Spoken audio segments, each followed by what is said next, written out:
Hello, and welcome to Kensington Security Consulting, where we bring education to national security. This is Mark Silinsky. In our third video cast, we're going to take a look at the founder of Hamas, Sheik Yassin, and examine the current controversy over capital punishment in Israel. Both are explored in my upcoming book, Cauldron of Terror, Hamas, Israel, and the World. So, who is Ahmed Yassin, and why is he so important to understand the origins and development and current status of Hamas? Well, he certainly is very important. He had a very difficult but certainly accomplished life, though some of these accomplishments were reviled by Israelis, which is why the IDF killed him. Now, in some ways, he was a very unconventional leader who overcame challenges. First, he was a quadriplegic. He claimed that when he was performing handstands on a beach in Gaza as a small boy, he snapped his neck. In any case, it certainly bound him to a wheelchair for the rest of his life. He was forced to rely on his intellect, which he did. Always studious, he studied English at Cairo University, and he later became a very popular and sought-after teacher in Gaza. He found a home in the Islamic Brotherhood. Now, we've discussed this at length at some of our podcasts and in Cauldron of Terror. The brothers led a broad-based effort to return Muslims to the principles of Islam's first generation of leaders. In the 1960s, he led the Gaza branch of the Brotherhood. At the time, Gaza was part of Egypt, which clamped down on the brothers' recruitment and social agitation. Egypt imprisoned Yassin for a few months in 1965, hoping it would cool him down. Well, it didn't. He continued to agitate till the last day of his life. A few years later, Yassin's Brotherhood began to build influence by organizing and funding schools and medical clinics. This is a hallmark of the brothers. He used this to call Muslims to Islam. Then he called his associates to violence. As future Hamas leader Khalid Mashal recounts, quote, "In 1983, we carried out our first military experience under the leadership of Sheikh Ahmed Yassin. The 1983 organization sought to gather weapons to prepare groups for military training and launch the Jihad Project," unquote. Yassin himself has been tied directly to terrorism. He was arrested in 1984, and he told Israeli authorities that he founded an organization intent, in his words, on fighting non-religious Palestinian factions in the territories and carrying out jihad operations against Israel. He was released in 1985 in a prisoner exchange, and Yassin hatched in 1989 another plan to kidnap and murder Israeli soldiers and negotiate the exchange of their bodies for the release of Hamas prisoners. Yassin was arrested again after the abduction and murder of Israeli soldiers and was sentenced to 2 life terms for his role in these killings. But once again, he was released from prison, this time in 1997, as a part of a deal with Jordan's King Hussein, following a disastrously botched attempt by Mossad to assassinate Khaled Marshall in Jordan. Palestinian security forces placed Yassin under house arrest several times between 1998 and 2000 in an effort to curb Hamas's efforts to undermine the peace process. Now, since then, Yassin played an increasingly active role in coordinating and financing Hamas's attacks. In a well-known March 2000 case, Yassin is also directly linked to one documented case of operational crossover between Hamas and Al-Qaeda. A Hamas activist receiving religious instruction in Pakistan was recruited in February 1998, for military training in Al Qaeda's camps in Afghanistan. So, what was he like, this guy? Well, he is a martyr and an inspirational figure to many Palestinians and other Muslims. An Israeli security officer interrogated him for over 12 years now and again. This Israeli was struck by his saintly status. Those were his words. His followers obeyed his orders immediately and unquestioningly. For both his admirers and his enemies, Yassin's cut a respectable figure. Right. So, what's the bottom line on this man? Very important.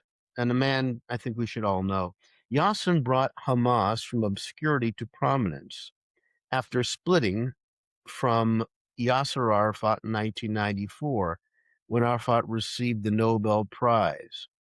Yassin demanded that all Israeli land be surrendered to Palestinians and ordered a wave of suicide bombings. In response, Israel decided to eliminate him. In March 2004, a drone spotted him being wheeled to prayer and targeted him with an invisible laser. Helicopters launched 3 Hellfire missiles, one of which hit him directly, killing him and 9 others. Many Palestinians idolized him, while Israeli authorities wondered whether or not they created a martyr inadvertently and a new generation of Palestinians who would follow him. Well, I'd like to shift our attention now and let's go to capital punishment. Okay.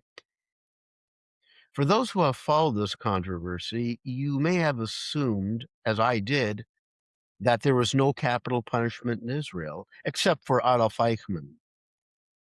In practice, this is the case, but really not in law. Execution was on the books for murder until 1954. Then it became abolished for ordinary murders.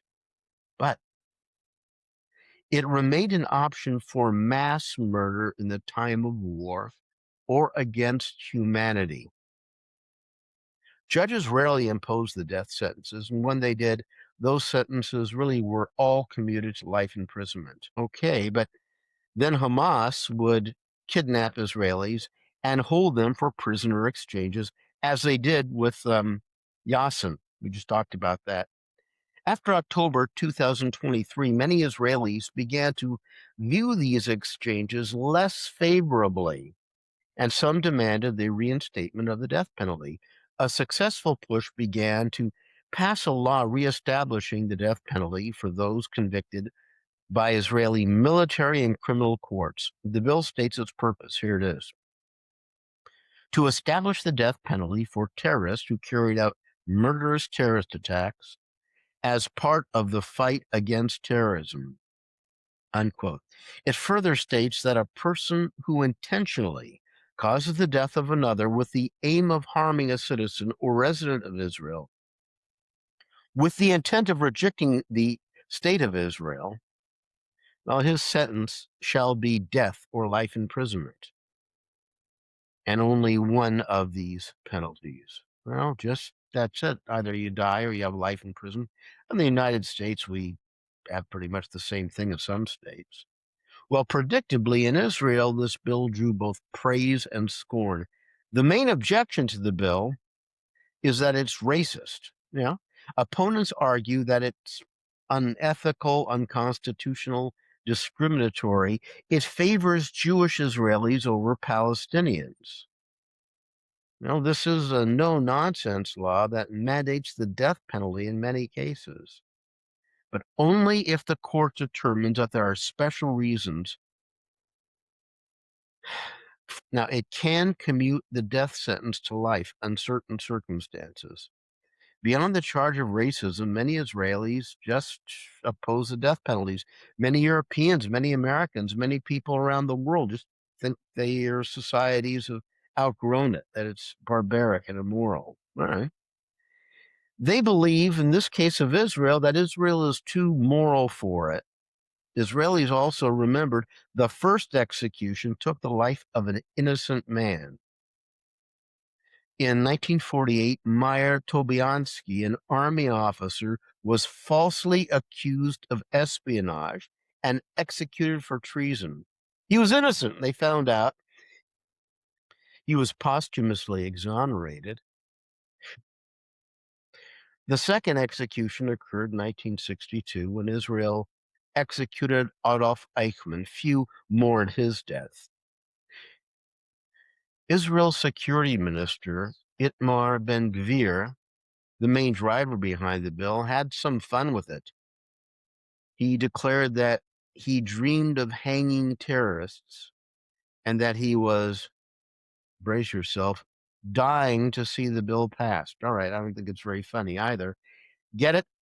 Well, an Arab Knesset member, Ahmed Tibi, shouted that Ben-Gvir needs a psychiatrist immediately, adding, quote, "Usually people wish for a better future and love with a birthday cake, but these people sanctify hatred and death," unquote. Well, Israelis too formed a group against the death penalty called L'chaim, and L'chaim means life in Hebrew. On the other side, proponents of this bill to bring about the death penalty state that they are through with this peacenik kibbutznik efforts. After October 2023, many Israelis looked to stronger anti-terrorist measures, and capital punishment was one of them. So, when can we expect the first executions? Well, the death penalty won't be applied retroactively or to alleged perpetrators of the October 7th terrorist attacks, which surprised me. But that's what we have. Now, opponents of the death penalty will throw everything they have to derail these executions. Under the plan, Israeli prison service will carry out the death sentences within 90 days of the sentences. The prime minister could delay it to up to 180 days. The condemned will hang. Why no lethal cocktails?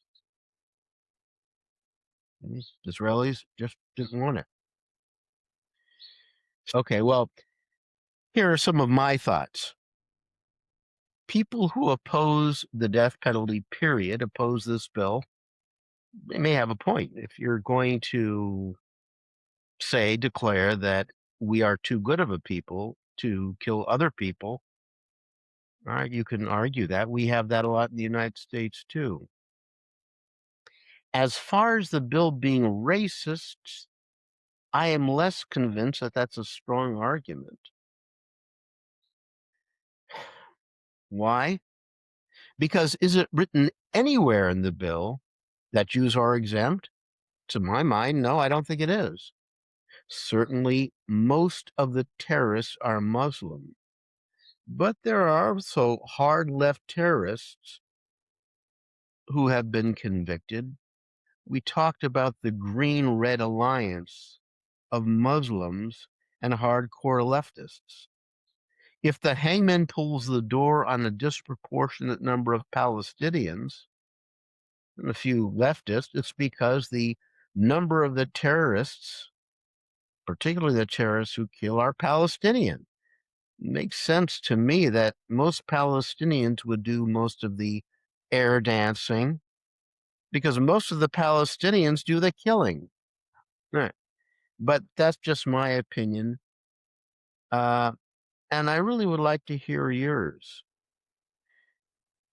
Now, there is one other issue, and this is very unconventional. But, as we get these stories that come in, we like to pass them to you. The Palestinian Authority is expanding our awareness of Israeli tactics in Gaza. In Cauldron of Terror, we examine many of the Israeli battle tactics.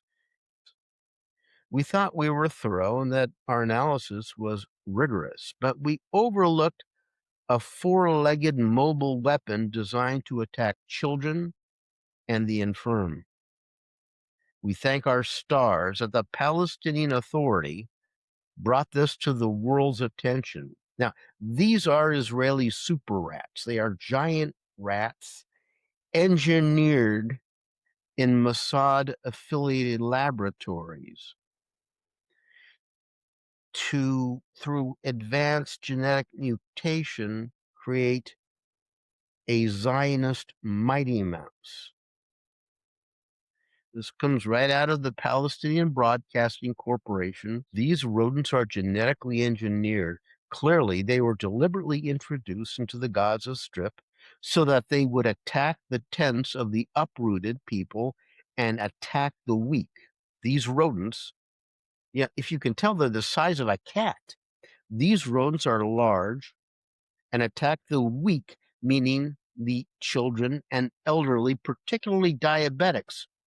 A woman who did not feel that a large rat ate the toes of her feet, and she did not feel it, but only felt some wetness, and was shocked to discover she lost part of her leg. Now, I'm almost sure that this is part of the occupation, Israel, war against the Gaza Strips. This comes from Fatah-run radio Matini on Facebook, April 28th, 2026. Thank you very much, Radio Matini. Rest assured, we will share this with our diabetic listeners planning to go camping in Gaza. Be sure to keep your shoes on when you sleep there. Okay, so we at Kensington Consulting have started our first contest. This is the best graphic for an Israeli super rat.